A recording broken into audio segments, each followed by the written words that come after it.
Hello, everyone. My name, again, is John LaVecchia, SVP of Brand Innovators Partnerships for the Americas at DoubleVerify. Absolutely thrilled to be here today. For those folks not familiar with DoubleVerify, we authenticate the quality of media for some of the world's largest and most recognized brands. At the core of our market proposition sits the DV Authentic Ad, which is the singular and definitive measure of media quality, ensuring each and every impression is brand safe, fraud-free, viewable, and delivered in the geography intended.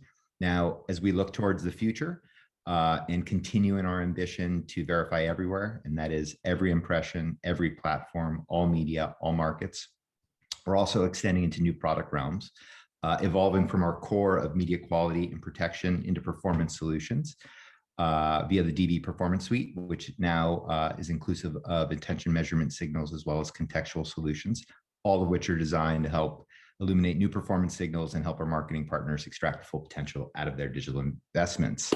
So with that, I'm absolutely thrilled to introduce Chris Marino, Global Head of Performance Marketing and Media from Bloomberg Media. Hey, Chris, how are you? Hey, John, great to see you. I'm very jealous of your view right now. It's making me think I need to leave New York City. The benefits of the burbs, yes, certainly a little bit more room. Well, welcome today. So glad we got to connect earlier this week. I'm really excited to have you on board. Awesome. Thank you so much. It's great to be here. And congratulations to you and the team at DoubleVerify for your IPO last week. Very exciting. Absolutely. We have some phenomenal runway ahead of us. Great momentum. It's been an exciting couple of weeks for sure. Thank you so much. It's awesome. Excellent. So tell us a little bit about your background, Chris, if you don't mind. I know you've recently joined Bloomberg Media, but where were you immediately prior? Yeah, absolutely. So prior to Bloomberg, I spent 9 years at American Express, and I loved my time at Amex. And that time really just demonstrated to me the importance of putting the customer at the center of everything that you do.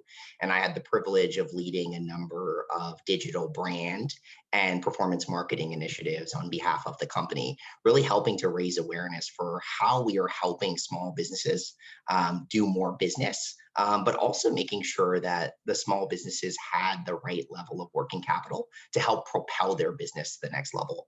After my time at Amex, I spent some time at Instagram. And at Instagram, I really sort of learned about just doing business at an unprecedented scale, right? It's sort of amazing to work at a tech company from that perspective, and had the opportunity to work on Instagram shopping as we scaled that, really thinking about how did Instagram capture on the opportunity of entering into the e-commerce space.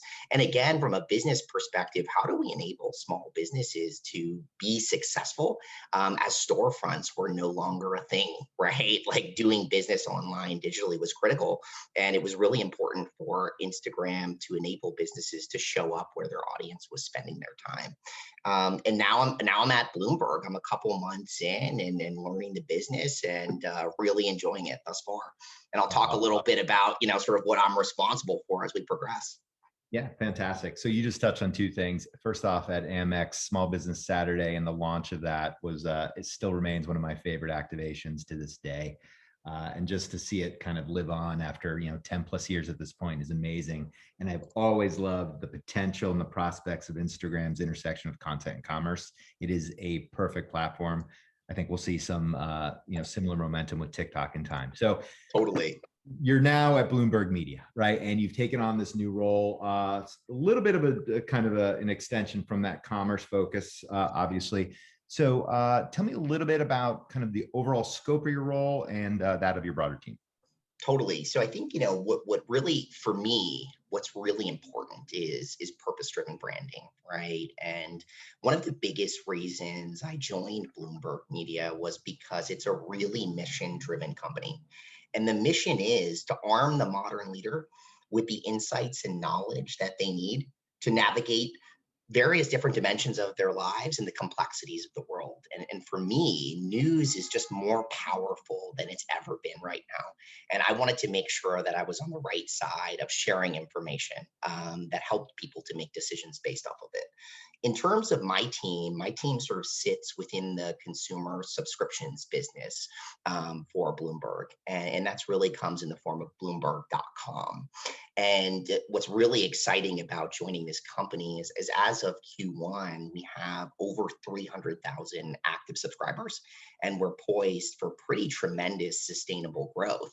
And as we think about what are the drivers of that growth, paid media is a really big one. And so my team is really focused on full funnel media buying, planning, and platform partnerships across all digital channels. And, when I think about what is the goal and job to be done, we really want to meet our audience, those modern leaders, where we know they are spending time with contextually relevant content that changes their perception or drives awareness of Bloomberg.com and what we're doing. And then we're really sort of focused on how do we convert that audience into a paying subscriber once we've demonstrated that there is a clear value exchange. And so I'm passionate about media, passionate about news, and this just felt like the right next step for me in my career. That's awesome. Very exciting. So as you've taken on this new role, right, and you've taken it on at a particularly interesting time in the marketplace, and I would say while the last year has been phenomenally disruptive for every single one of us, it has been part and parcel of the digital ecosystem for the last 20 plus years that I've been in it. It's kind of been the primary thread that's been constant. So as you're thinking about the perpetual disruption that's happening, how are you thinking about digital innovation or innovation broadly? And how are you bringing that sensibility to your role?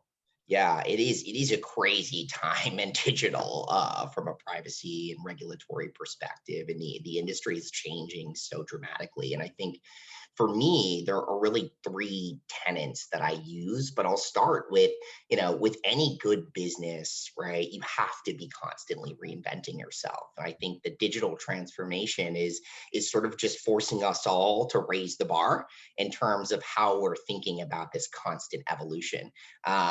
One of the things that Ken Chenault at Amex said is we want to be the company that puts ourselves out of business, right? I think that's a really important framework as we're thinking through this digital innovation. But for me, there are three things, right? There is making sure that we are being audience led, right? And prioritizing what are the needs of our audience and how do we meet them, right? The second is it's crazy how much data that we actually have access to today, right? The amount of data is actually overwhelming. And so how do we make sure that we're using data to form a data-driven hypothesis that then allows us to go to the next sort of tenant, which is just embracing a test and learn philosophy, right? Is data should never be a crippler of how you move in your business, right? It should empower you.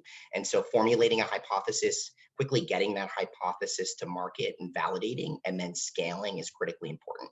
And in terms of Bloomberg, I think that's what really sort of attracted me to the company, right? Like when I think about Bloomberg Media, everything that we do starts with that audience and understanding their habits and their preferences to deliver really relevant content, relevant news. And I think our ethos is very much centered around this idea of iterative test and learn.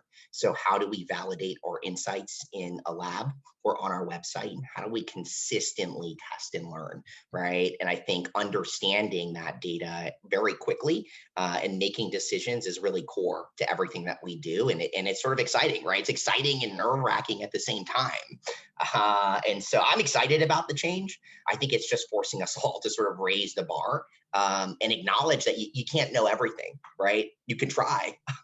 You never will, though. I think that's fairly obvious. So you've just touched on two quick themes. I just want to dig a little bit deeper in, if you don't mind. Number one, you talked about this preponderance of data, this overwhelming volume of data. How do you kind of identify the key signals amidst the noise? That's my kind of the first question that I have. And then this idea of test and learn, was this a sensibility that already existed at Bloomberg Media, or is this a new approach, a new mindset, a new philosophy that the teams are kind of rallying around? Yeah, I think, in terms of the test and learn piece, I think this is what the business has been built on. And this is what has been sort of like driving this sustainable growth over time.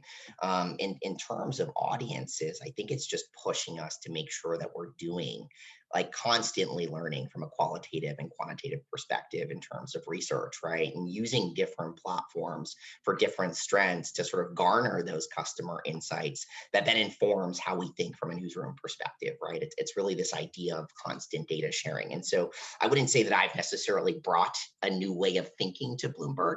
I'm really helping to sort of expand on an already successful framework and how we adapt that framework to some of the digital changes, which is sort of exciting to me. Yeah, that's amazing. Cool. Let's shift gears for just a moment. And again, you have talked about the need to align with audience expectations and establishing a relevant thread of connection. But we do find ourselves in this new world of hyper personalization and customization, and a customer that's expectations are also perpetually changing, right? So how do you ensure the marketing experiences, the media touch points are consistently contextually relevant and culturally relevant? Yeah, I think, it really starts with, as a marketer, the one thing that I am always looking for within the data, right, is what is that unifying insight or that cultural tension that is going to really resonate with our audience, and sort of like how do we use qualitative and quantitative testing to get to that insight? Once we've established that insight, how do we sort of bring that to life in a way that creates that value exchange that I alluded earlier to? And I think, when I think about Bloomberg and how they've sort of like handled this last year, Bloomberg Media launched their first brand campaign. And so I think it's kind of an exciting opportunity and time to join to think about how we iterate on the success of that campaign. But the campaign was very focused on inventing possibilities. And that was the core tenet of the campaign. And that was really derived by, at a moment of unprecedented change and global transformation, our leaders, modern leaders, that audience that I had alluded to that we're so focused on, were sort of actively seeking resources that help them to navigate that change, whether that be sort of economic change, political change, technological change, or even social trends, right? And once we understood what was important to our audience, we really set out to provide what were the right tools and resources that would not only advance them both professionally, but also personally. And how did we meet them where we knew they were spending time across digital, audio, and streaming services to deliver that value add, right? And I think, to me, that's always sort of the core tenet is, finding that unifying insight, and then finding surprise and delight ways to bring that insight to life where we know our audience is spending their time. And to me, that's the beauty of marketing. And that campaign resonated really well, and we're continuing to sort of build on the efficacy of that. So it's an exciting time. That's awesome. Awesome. And I imagine there was a cross collaboration efforts that went into that. So let me just play off that a little bit, if you don't mind. Yeah, absolutely. So my background is, I've been rooted in digital and creative agencies for a long time, 15 plus years. I was immersed in that culture, and I was always inherently motivated and energized by the intersection of media and creative. Now, if I can be a contrarian for the moment, I also believe that, and again, this might be my own purview, but it sometimes feels like we've lost the spirit of creative invention in digital media. So what are you doing deliberately to bring these two worlds, these two sensibilities, these two cohorts together to drive meaningful, sustained impact across all of your marketing activations? Totally. I think, it's interesting because as I've gone from company to company, usually there is an organizational structure that creates a little bit of a barrier, right? And it's sort of like your media team sits on one side, your creative team sits on the other side. And, more often than not, it might create this tension of, well, the media is not doing the right thing or the creative's not doing the right thing. But I think in reality, the two are just so interconnected, right? Like the job of media is how do we get in front of the right person at the most efficient price? And then how does the creative sort of like win the hearts and minds of that person? And I don't think you can think about those things independently of each other. And I think that is really creating a lot of collaboration opportunities. And when I think about it, there is sort of a process that I think people need to think through. I'm sure they're already thinking through this. This is not necessarily a novel idea, but it's how do we make sure that as we are briefing, we're coming up with that insight or that cultural tension, and we're understanding where people are spending more time. We're developing this idea of an integrated brief, right? And so everyone is involved in that process of the audience development, of the hypothesis, of the testing plan, right? And we plan together. And I think that is, it's easier said than done. I think it's also critical to just rally around the same objectives, right? Like at the end of the day, you can't separate the success of these things. And so just bridging that collaboration gap is the other piece. I think the second thing is there's so much opportunity for creative testing these days, right? And so I think, as I have sort of alluded to before, this idea of test and learn, of how do we use platforms to validate creative concepts or creative thinking before we go longer on them in the process, right? And I think that's pretty core to me is who better to tell us whether we're in the right place than our audience, than our customers, and then how do we build on that in a fluid enough way where it continues to inform the campaign. And I think for me, as a media strategist, and this is sometimes where you might see a difference, right? Is I am a true believer in brand, right? Like I believe brand drives demand. Whether creative is in or outside of my scope, I want to be involved in it, right? Because I think the storytelling is where you really connect, where you really create this purpose-driven mission that will ultimately drive profit. And so that's a long-winded way of answering the question, but I just think those worlds are so interconnected. Yeah, I completely agree with that. And I do think there's this magic that happens when there's just a perfectly executed on message. It's culturally topical. It's targeted effectively, et cetera. And we'll get into the targeting piece in just a moment. But you hit on a couple of things that I just think are really fundamentally interesting. So number one, gaining alignment around a brief sounds like a profound statement. It's so but it doesn't happen enough. And really, I find it to be the most effective way to align around those shared priorities, shared expectations, which are critically important.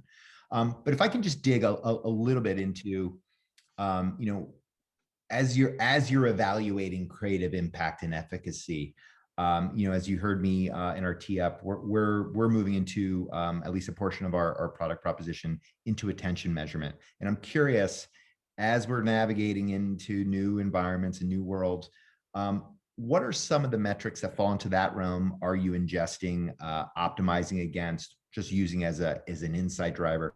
Curious to get a little bit of texture there. Yeah, totally. I think attention has never been more difficult to win over, right? And so I think there are ways that you can skin that in terms of like visually, how do you show up to break through? Tonally, how do you show up to break through? I think there are like a couple of tactics that you can use.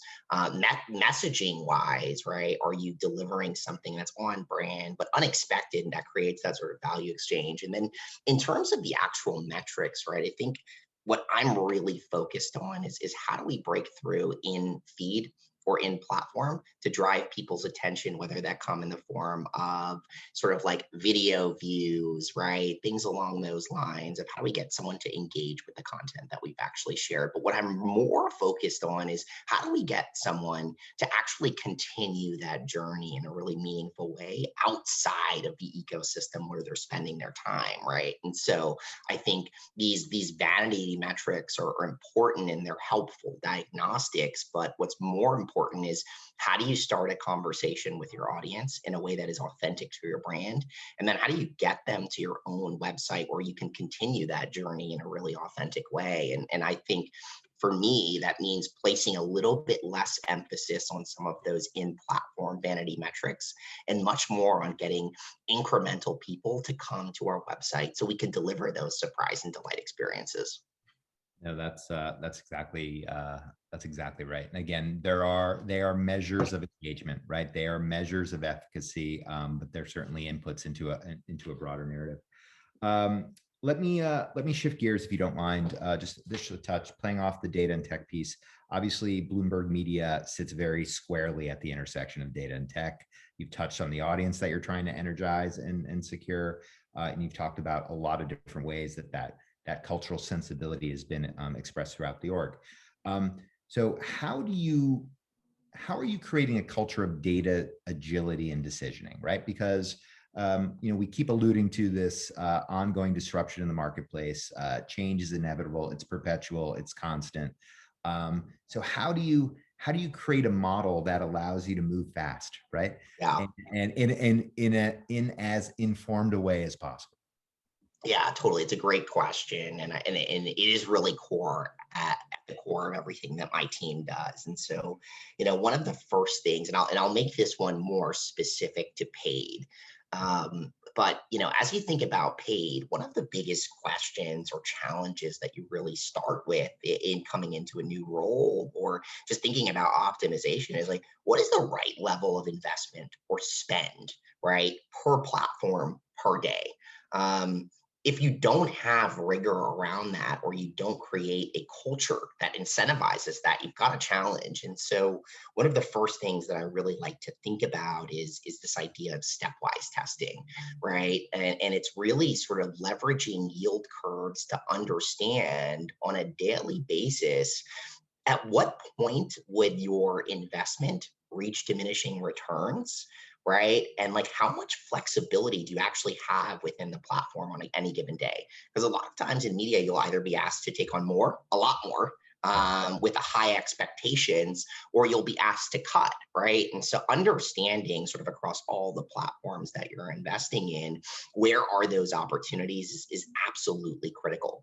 I think what that also helps to garner is this idea of what is the job to be done on each platform, because not each platform does the same things. And so to hold the platform like programmatic to a conversion objective, in my opinion, just feels fundamentally wrong, right? It's sort of like, how do I use programmatic to prospect in the most efficient way? We're then using other platforms that sort of lend themselves more to that bottom of the funnel conversion metric, right? And I think that's sort of like really important to me, just in terms of like actually establishing a framework for investment. And then I think about like fluidity within that. A lot of times you might find that people are trying to limit their investments to a certain static number. And so you'll get the question of, well, how much are you spending in XYZ platform this month? And what I like to do is I like to provide a diagnostic for how much we think we might based on current pacing.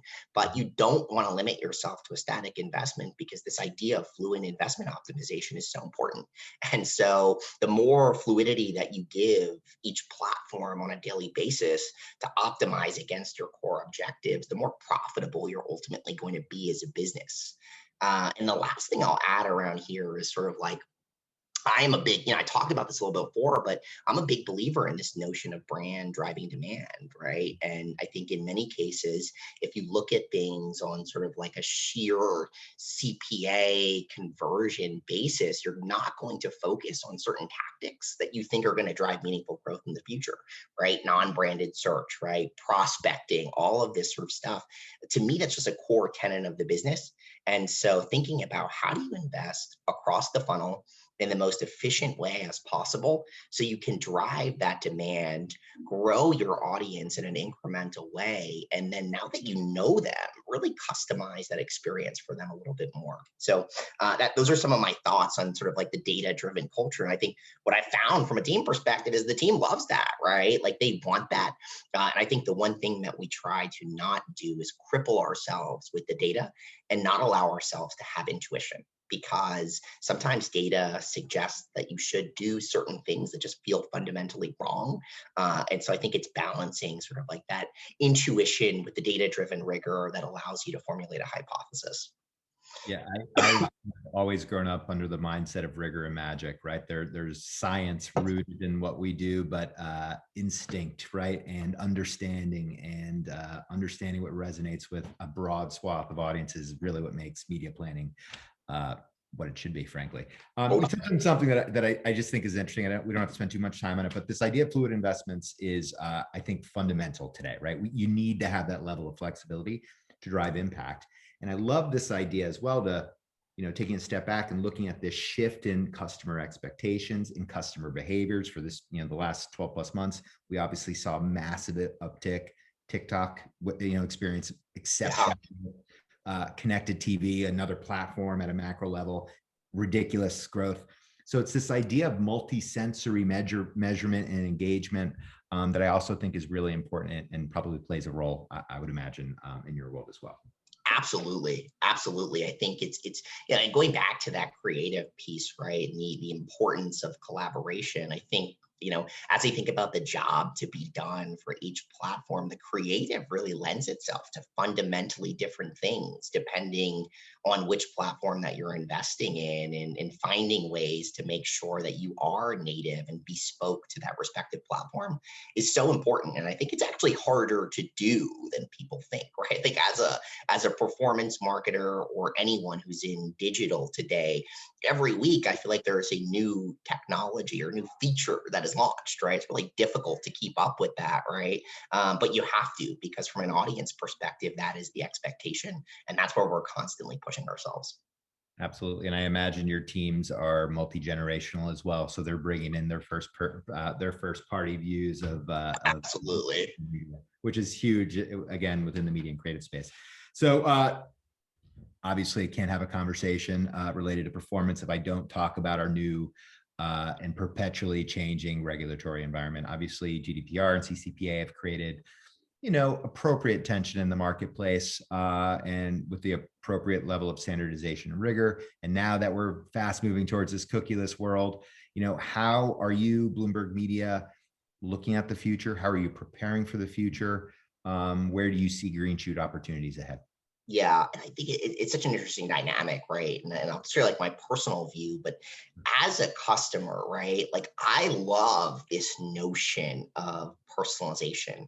And so for me, I'm willing to trade off on some of that tracking to have a more personalized experience, right? And I think there's a balance from a consumer perspective that we all need to sort of understand is as some of these technologies become more regulated, right? What do you actually trade off? And I think for me, I just want that continued personalized experience. But I sort of think there are a couple of kind of key trends that are happening in the marketplace right now around like some of this disruption.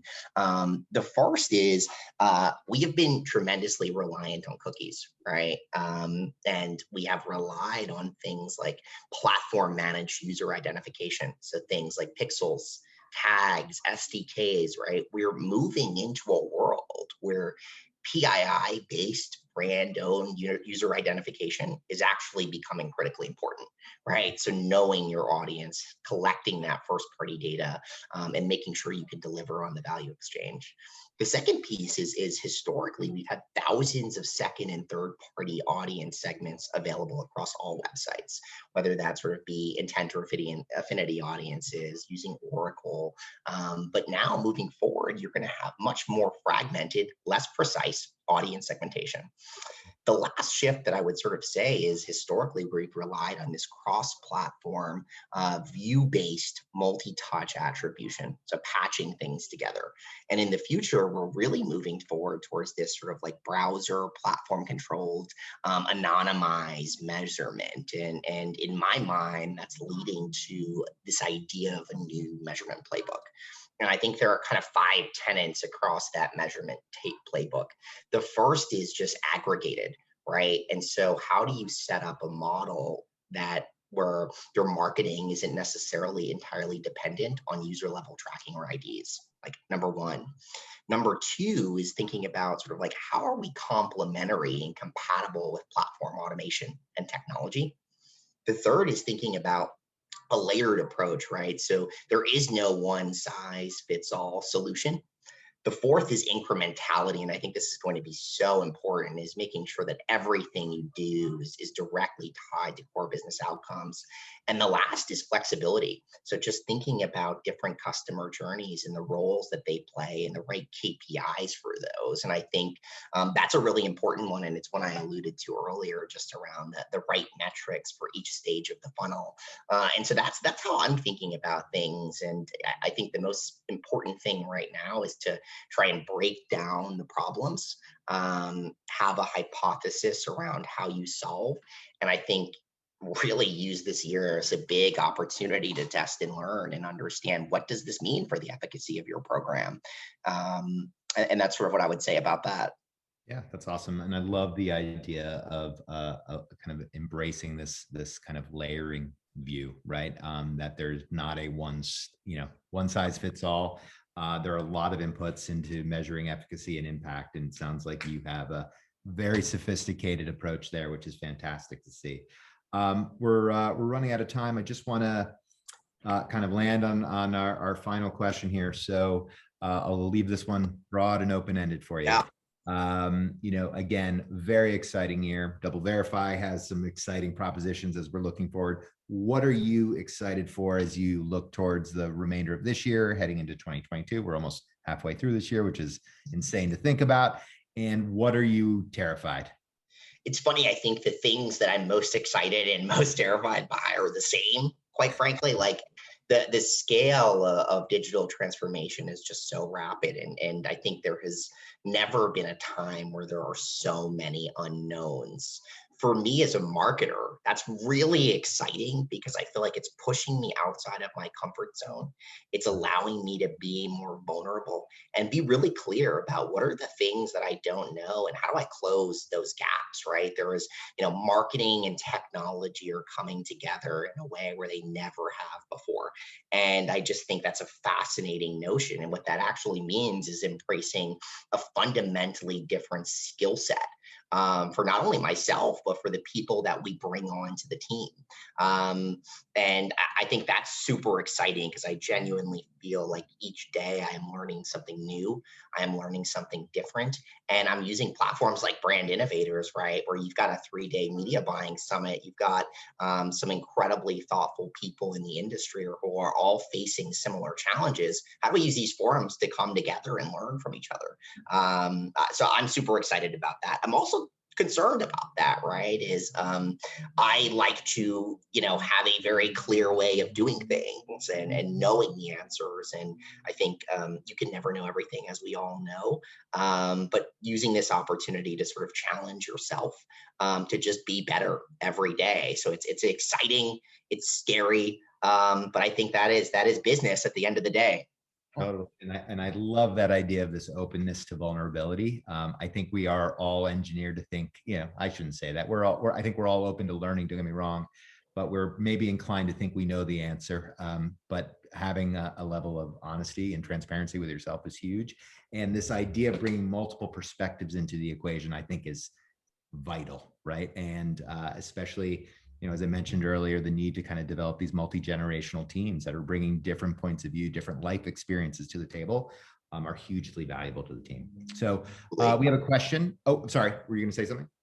I was just sort of going to say, like, I think, it even informs a hiring philosophy, and like very much around this idea of Steve Jobs, like, had put out there, which is you have to hire people that are better than yourself, right? And know more than you do. And I think that is so critical right now, is you've got to hire people who are going to tell you what to do, not the other way around. And just creating that culture of openness to ideas is so important to me, and it's honestly made me so much better over the years, and so really excited about that too. That's excellent. Well, this was a great conversation. We do have a question from the audience. So not surprisingly, over the last year, many brands have reduced their media budgets. How has your media plan strategy evolved? If your budgets were reduced, how were you applying more creative and innovative ways to break through?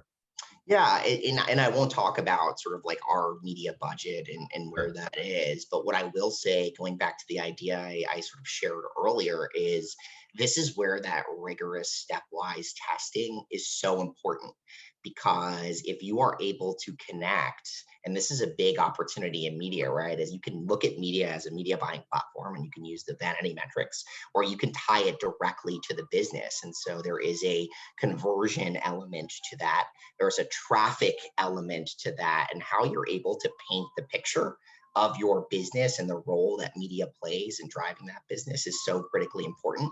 So having a conversation around, hey, we can either take on more or we can reduce, but here is the impact. I think it's just clarity around messaging. But in order to have that clarity, you really need to understand the dynamics of your program at a very granular level so people can assess the trade-offs. And I think that's really important. And I think from a media perspective, you should also be able to come to the table with what is best for the business, right? In some cases, that will be taking on more. In some cases, that will be taking on less, right? I think it just really depends on where the maturity of your business is. And we're in hyper growth right now. And so I think we're having a lot of really positive conversations around those things. It's amazing. Another question here, and we touched on this notion of purpose-driven and mission-driven priorities as you're approaching your world. Question, what are the biggest challenges you face in your career implementing purpose-led programs? And on the flip side, what are the biggest opportunities? Yeah. The challenges are, I think, at a leadership level, right? Do you have the right leadership that supports what purpose-driven branding actually means, right? Because I think brand is one of these things where it's not a short-term investment, it's a long-term investment. And so I think one of the biggest challenges, agnostic of company I've been at, is sort of like, do you have someone that believes in it? One. Secondly, do you have a way to, when I talk about brand and purpose-driven marketing, I really think about performance branding, right? And so as we're getting out there and we're spreading this purpose message, how are we tracking how many new people are coming to the website as a result of that message, right? How are we tracking their sort of engagement on the website? How are we growing our remarketing pool, right? Like, how are we doing all of those things in a way that takes brand a little bit more out of this qualitative space and into this more quantitative space, and painting a 3 to 5 year picture? And I see Alan's here to kind of keep us moving. So I'll end with that. Little playoff music there. Thank you so much, guys. That was a great conversation. You guys had some nice chemistry too, which is, it's always good to see. And just really good insights into sort of what's going on in sort of digital marketing with two very interesting companies. So thank you so much for that. To keep things moving here, we are happy to welcome Katie Hanafi, who is the head of media at PepsiCo Beverages North America, and moderating her panel, or being the sort of the counterpart there, is Pamela Young, who is the Vice President